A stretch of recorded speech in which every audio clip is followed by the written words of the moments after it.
इस जीपी की मैं कितनी टर्म्स को ऐड करूं कि जिससे मुझे क्या है बेटा सम जो है कितना मिल जाए, इतना मिल जाए। तो इस क्वेश्चन में तुझको क्या दिया है, सम दिया है, फर्स्ट टर्म दिया है √3, आर निकाल ले, जीपी है ना तो क्या निकालेगा, आर निकालेगा।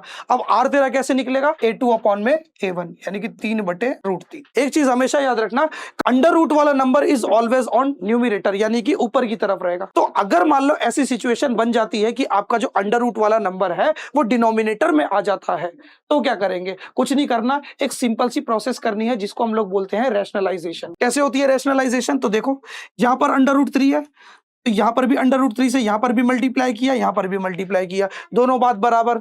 सेम यहां पर भी करना है, नीचे √3 मल्टीप्लाई किया तो ऊपर भी √3 मल्टीप्लाई कर दिया, बात बराबर। ये बन जाएगा 3√3 और √3 को √3 से मल्टीप्लाई करेगा तो क्या मिलेगा, 3 मिलेगा, क्योंकि सेम नंबर को, सेम रूट वाले नंबर को सेम रूट वाले नंबर से मल्टीप्लाई करने पर आपका जो रूट है वो क्या हो जाता है, गायब हो जाता है। 3 से 3 कट जाएगा यानी कि तेरा जो कॉमन रेशियो वो कितना आ जाएगा, √3 आ जाएगा। चल भाई अब आगे क्वेश्चन को करते हैं। अब देख तुझको दिया क्या है, n की वैल्यू निकालनी है और ये देख तुझको गिवन क्या है, मुझको n की वैल्यू निकालनी है और मुझको दिया है Sn, मुझको Sn दिया है और उसके माध्यम से मुझे क्या निकालनी है, n की वैल्यू निकालनी है। तो मैं क्या करूंगा, मैं मास्टर जी मुझे एक बात बताओ, मैं Sn का कौन सा फॉर्मूला लगाऊं, ये वाला लगाऊं कि ये वाला लगाऊं।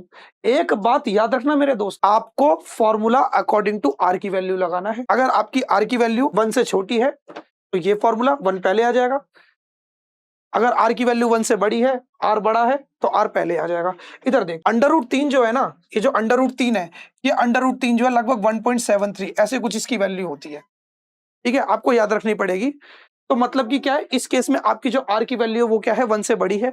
अब अगर आर की वैल्यू 1 से बड़ी है तो तुम कौन सा फॉर्मूला लगाओगे, आर बड़ा है, आर बड़ा है ना 1 से, देखो आर की वैल्यू 1 से बड़ी है। अब आर बड़ा है तो बेटा आर जो है वो क्या हो जाएगा, पहले आ जाएगा। ऊपर बेटा पावर के साथ होता है, नीचे बिना पावर के साथ होता है, तो ये वाला फॉर्मूला लगेगा। वही चीज अगर आर की वैल्यू छोटी होती तो ये 1 आगे आ जाता। दोनों केस में फॉर्मूला लगाते हैं। अब Sn की जगह पे क्या लिखोगे, Sn तुम्हें कितना दिया है, 39 प्लस 13√3। ए कितना दिया है, ए दिया तुम्हें √3, आर कितना दिया है, √3। क्लियर है भाई। अब यहां पर देखो ध्यान से, देखो भाई जो जो वैल्यू मुझे दी थी ना वो मैंने पुट कर दी है। क्या पुट कर दिया, देखो ए की जगह पे ए रख दिया, आर की जगह पे आर रख दिया, उसकी पावर n-1 अपॉन में r-1, n की वैल्यू तो उसको वैसे इट इज रहने दे।